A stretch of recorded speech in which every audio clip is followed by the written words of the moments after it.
Um, yeah, I just wanted to take a few minutes to chat with you. I'm from macabredaily.com and just wanted to talk to you about this fantastic movie that you have. Thank you. I gotta say, really impressive. I love All Hallows Eve. I love Terrifier 1.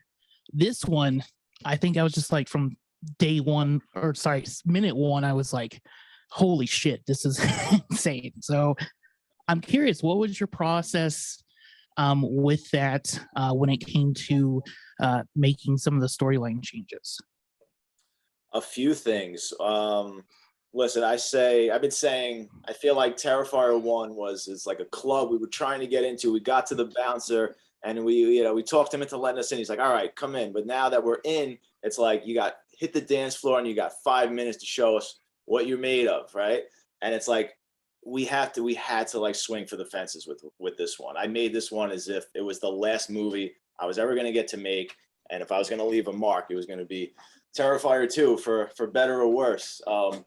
But really important going into this one was I wanted to grow as a writer, and I take a lot of criticisms to heart, constructive criticisms, and a lot of people complained about lack of protagonists that they can get behind with part one and a more intricate plot, things like that. So I really wanted to tackle that, and I've had this character of Sienna, played by Lauren Lavera, who's our final girl in Terrifier 2.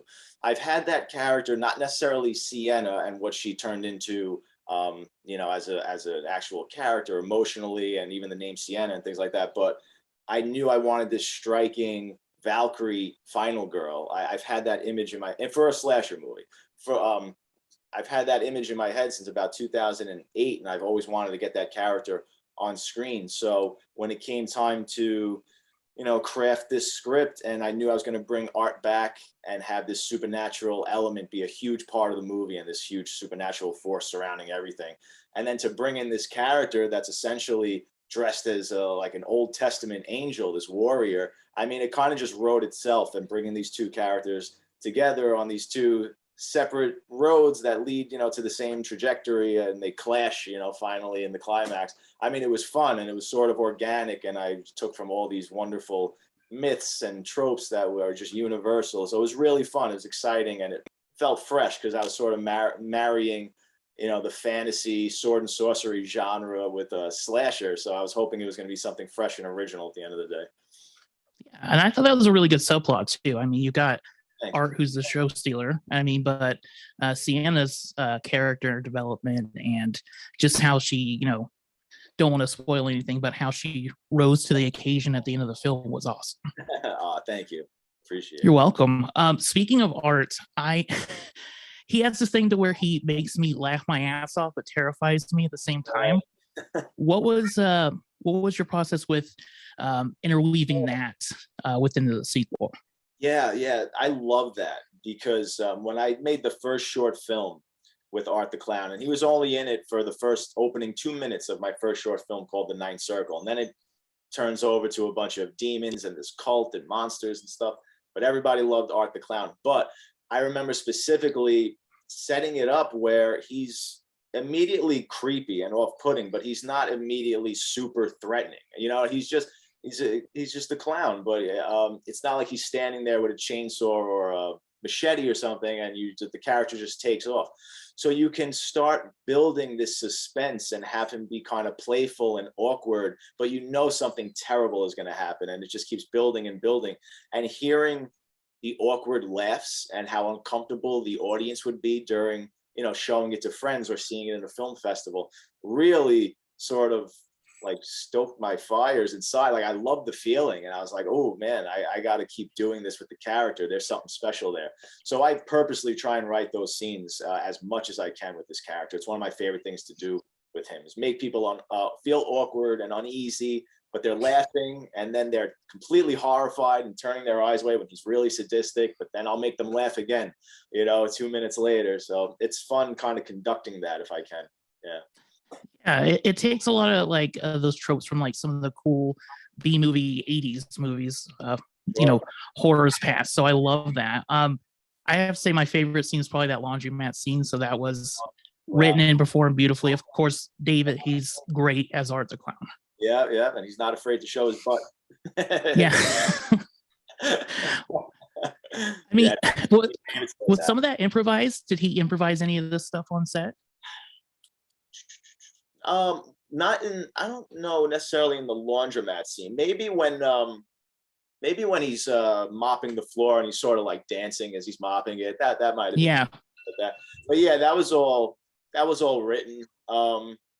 Because I love the fact that art starts clean and then as the movie goes on, he gets progressively bloodier. And I love that about part one. But now part two, he's covered, and I'm like, oh man, I want to do that again.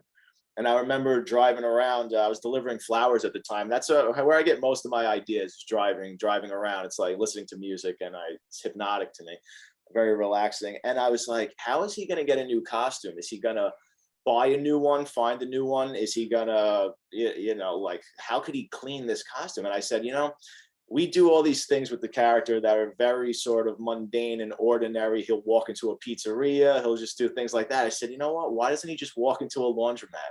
I said, look, I already had Dave get naked in part one, and he was all right with it, wearing the cat lady. I said, we'll just have him come in. He gets naked. It's the middle of the night. He doesn't give a shit about anything, and he'll just sit there and wash his clothes.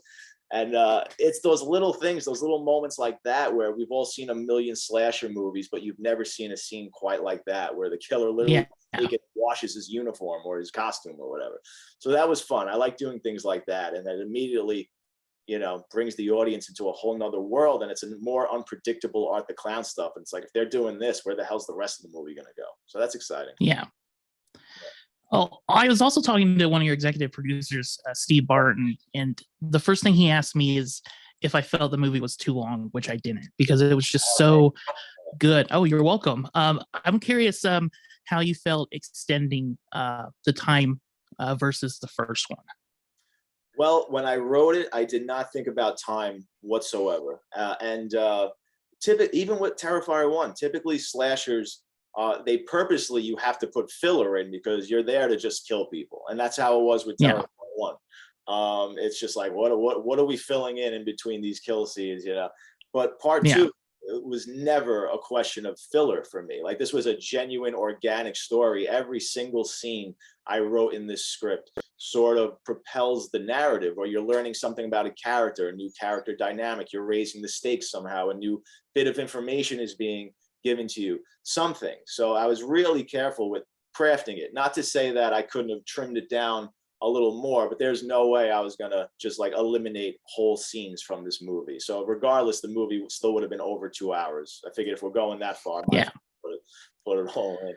But it wasn't until I got to the editing room where I said, oh my God, this thing is, almost 2.5 hours. It probably was 2.5 hours, the first cut that I had. And I was like, this is unacceptable. So there were even, there was like 2 or 3, maybe 4 scenes I didn't even bother cutting because I knew that they were no way were they really pushing the narrative in any way. So, we wasted days of our lives filming these scenes and I didn't even bother cutting them. So, I was conscious of it, and it wasn't like, oh, they're just going to take whatever I want to give them. You know what I mean? I didn't want people sitting being bored, but I honestly don't think this is a boring movie at all. I really don't. And I don't think, and I don't think 2 hours and 18 minutes is really an absurd long movie. I mean, I grew up watching movies way longer than that. And if a movie's good, it'll play for you. So I just thought I thought it worked. Yeah, and hopefully we'll see those deleted scenes on the Blu-ray, because I'm really interested to see what made the cutting room floor. Also, as an avid, horror fan, I've been probably a horror fan for like over 30 years. Clearly, you're a big horror fan, as I can see from your movies in the background. I just want to say I love that you guys use practical effects with this, because it made the scenes just that much real, and I was curious, is it because you're an avid horror fan of like the 80s and stuff that you felt practical effects, or it's just... I'm sorry, did you freeze up? Did I lose you?